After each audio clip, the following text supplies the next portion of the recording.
नमस्कार।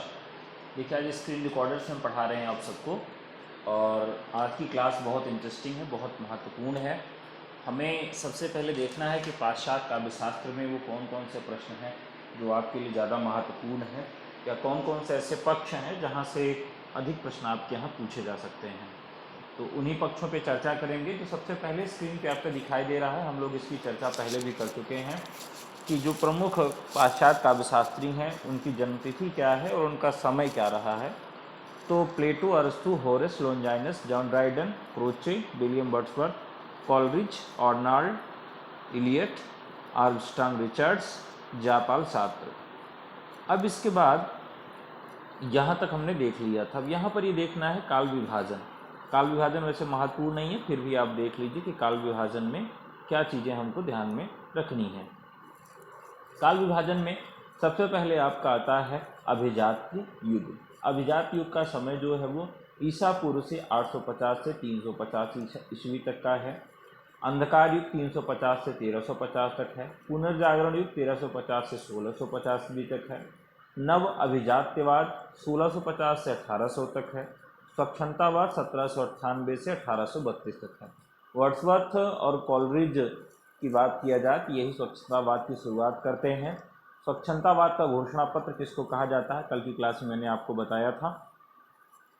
स्वच्छंतावाद के बाद आता है कलावाद। कलावाद का समय 1816 से 1850 ईस्वी है। इसके बाद आता है मार्क्सवाद। मार्क्सवाद का समय 1840 से 1885 है। कार्ल मार्क्स के जीवन को आधार बनाकर इसका निर्धारण किया गया है।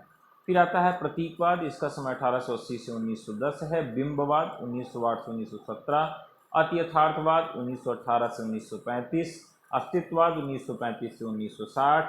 नई समीक्षा 1940 से 1960। संरचनावाद 1955 से 1970 और उत्तर आधुनिकतावाद 1970 से अब तक। तो अभी क्या चल रहा है, उत्तर आधुनिकतावाद चल रहा है। ये प्रमुख जो पाश्चात्य काव्यशास्त्री हैं उनकी जो पुस्तकें हैं जो बहुत महत्वपूर्ण है, आपको याद रखनी है। जैसे प्लेटो की किताबें कौन कौन सी है बता चुके हैं। इयॉन, सिपिसियोन, पोलिटिया, क्राइकुलस, Republic, Phaedrus, Philebus, the large, the Statesman, Gorgias. ये प्लेटो की पुस्तकें हैं। अरस्तु की पोएटिक्स, पोएटिपिकेस और भाषण शास्त्र, पॉलिटिकल है। लोंजाइनस की पेरिप्सस, ये बहुत महत्वपूर्ण है। हॉरस की आर्स पोएटिका है। जॉन ड्राइडन की the Indian empire, Annus Mirabilis, essay on dramatic poesy. Wordsworth की जो सबसे महत्वपूर्ण है लिरिकल बैलेट्स है। द प्रेड्यूल भी है। काइलरिज की बहुत सारी किताबें हैं, वो उतनी महत्वपूर्ण नहीं है। इन्होंने लिरिकल बैलेट्स जो उनके साथ लिखा है वर्ड्सवर्थ की, ये बहुत महत्वपूर्ण है। इसके बाद क्रोंचे एस्थेटिक इनकी किताब है, सौंदर्यवादी, बहुत महत्वपूर्ण है। इलियट की सारी किताबें महत्वपूर्ण नहीं, लेकिन जो द वेस्टलैंड इनकी बहुत महत्वपूर्ण है, मैं बता भी चुका हूँ आपको कल की क्लास में। द सेक्रेट वुड इनकी समालोचना है।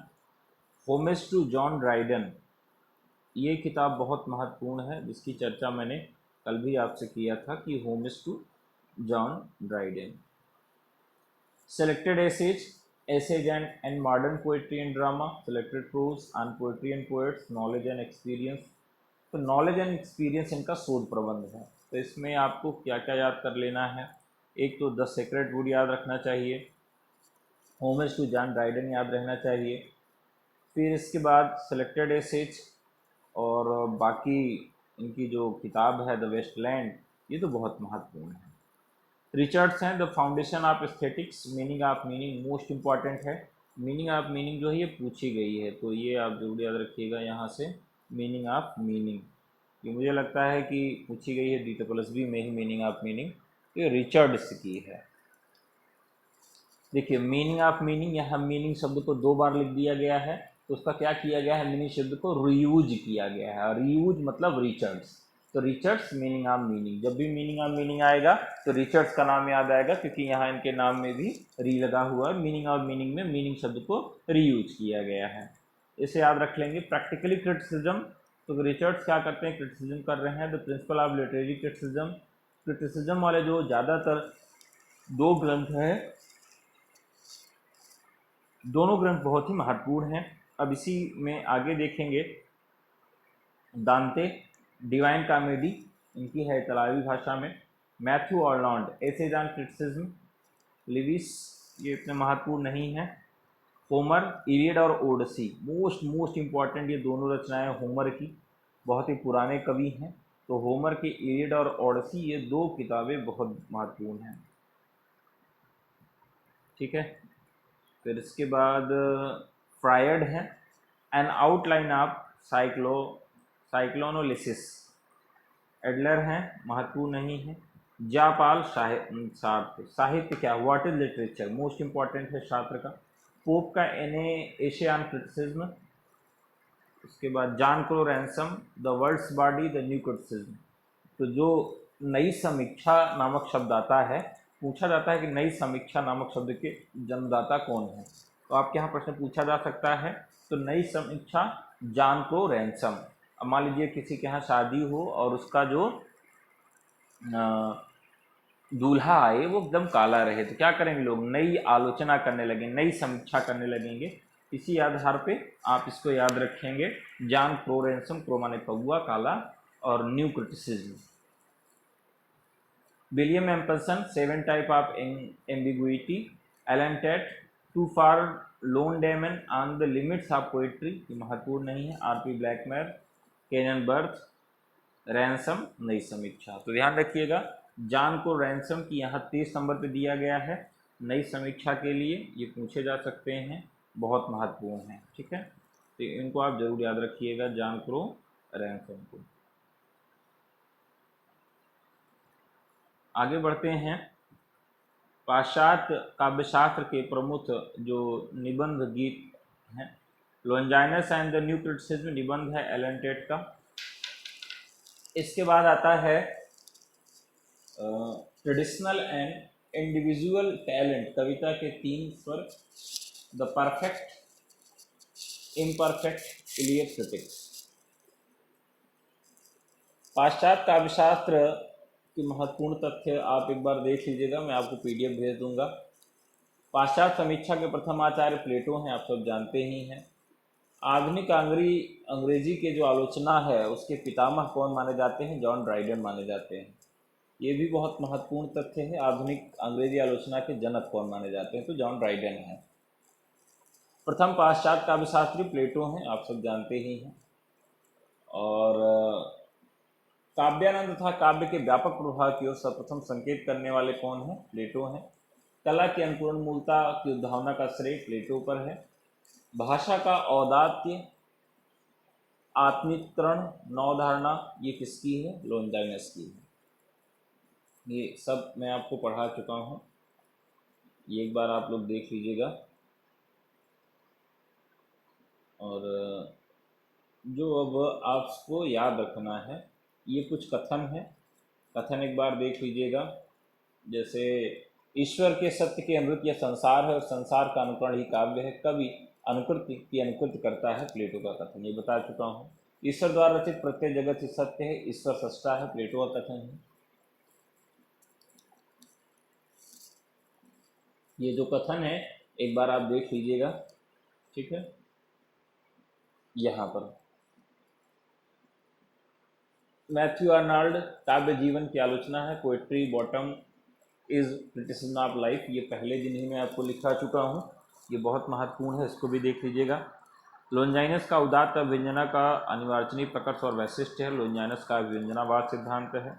ड्राइडन कवि का कार्य मात्र अनुकरण करना नहीं वरन जीवन के सुंदरतम चित्र प्रस्तुत करना, ये ड्राइडन का कथन है, तो ये भी देख लेंगे। वर्ड्सवर्थ की जो कथन है वो देख लेंगे। काव्य भाषा पर इन्होंने जो भी लिखा है, काव्य की भाषा सामान्य आदमी की भाषा भी होनी चाहिए, वर्ड्सवर्थ।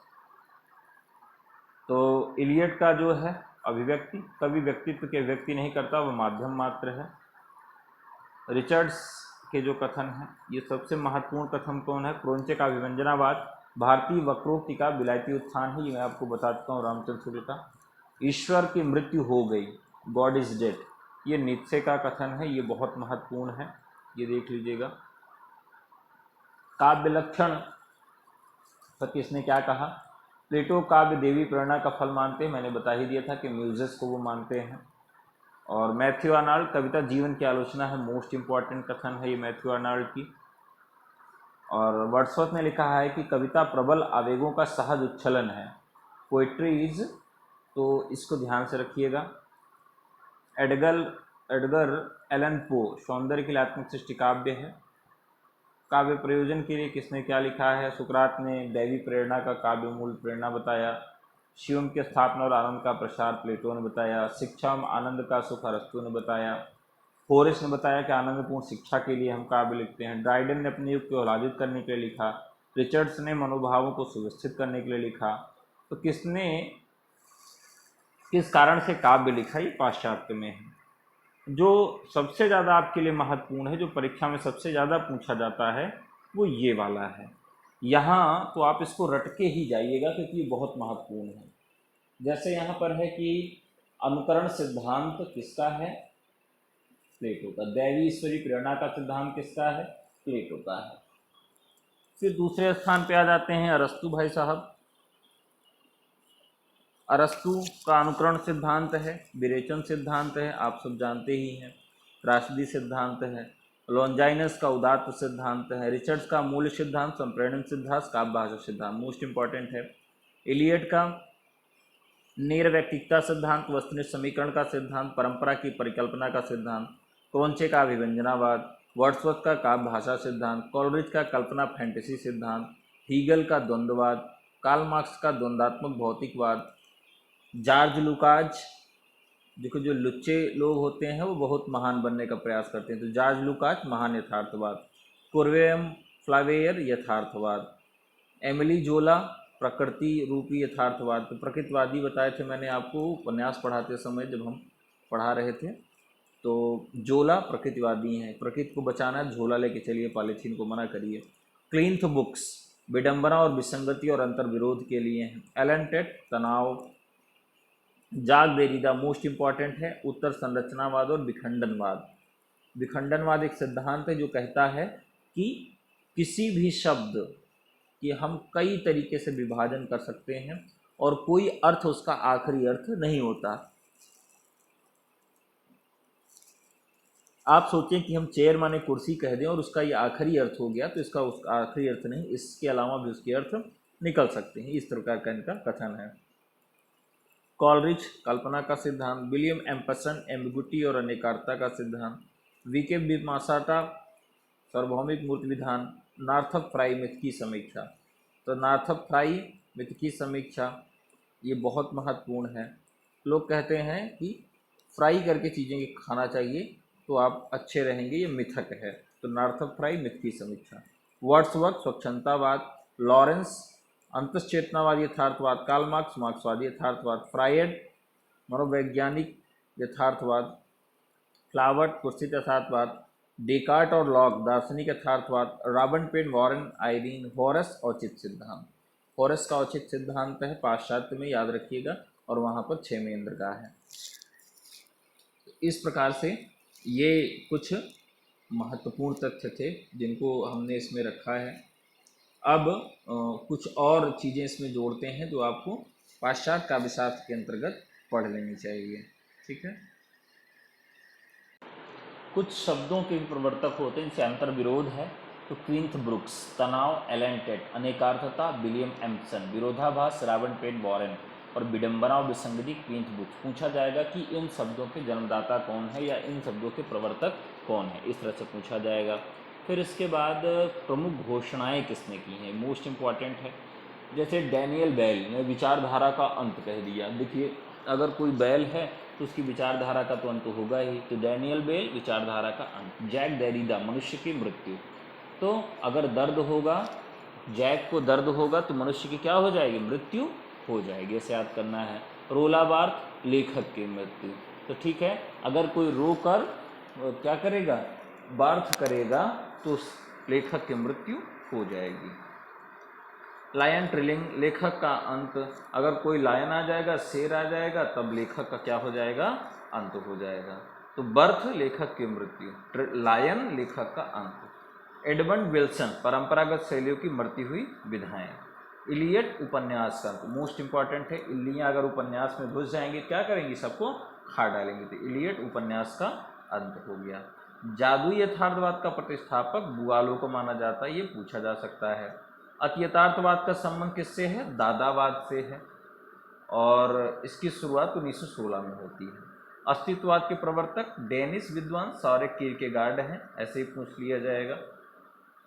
अस्तित्ववाद के समर्थकों में पूछा जा सकता है कि कौन कौन आते हैं, तो नीत्शे, कार्ल जेम्सन, Martin Heidegger, Gabriel, Marcel, Jean Paul Sartre, Albert Camus इत्यादि आ जाते हैं। बाकी आप जानते हैं कि ईश्वर की मृत्यु हो गई, ये किसने कहा है? सच्चे अर्थों में जा फ्रोइंकियस ल्योतार को उत्तराधुनिकता का जनक माना जाता है। तो उत्तराधुनिकता का जनक भी पूछा जा सकता है आपसे, तो ये तथ्य आपके लिए महत्वपूर्ण हो जाते हैं। बाकी जब हम आपको आलोचना पढ़ा रहे थे उस समय बताया था इनमें से कौन मार्क्सवादी है, कौन मनोविश्लेषणवादी है, तो जो पाश्चात्य वाले थे वो भी यहाँ पूछे जा सकते हैं। तो आपको ध्यान रखना होगा कि अगर पूछ लेगा कि इसमें पाश्चात्य काव्यशास्त्रियों में कौन मार्क्सवादी है, तो ये याद रखिएगा। दो ही पूछा जाता है, एक तो पूछ लिया जाता है मार्क्सवादी और दूसरा मनोविश्लेषणवादी। तो दोनों का मैं पीडीएफ भेज दूंगा, ये इतना तैयारी करनी है आपको, पीडीएफ भेज दे रहा हूँ, इसको देख के याद कर लीजिए। DSSB का पूरा कोर्स समाप्त हो चुका है। आज और कल 2 दिन आपके पास है, ग्रुप टेलीग्राम का है, आप अपने सारे क्वेश्चन वहाँ पर भेज सकते हैं। कोई दिक्कत हो आप हमसे सीधे संपर्क कर सकते हैं। जो बच्चे और समस्या में हो तो हमको व्हाट्सएप भी कर सकते हैं। केवल DSSB के बच्चों के लिए 2 दिन तक हम व्हाट्सएप पर रहेंगे, आप यहाँ अपनी समस्याएं बता सकते हैं सीधे। नंबर है 9310 87 97 19, 9310 87 97 19, ये व्हाट्सएप नंबर है। तो केवल DSSB के बच्चे अगर समस्या में हैं, कुछ पूछना चाहते हैं, कोई डाउट है, तो व्हाट्सएप सीधे आप यहाँ पे कर सकते हैं। तो आज के लिए इतना ही, बहुत बहुत धन्यवाद।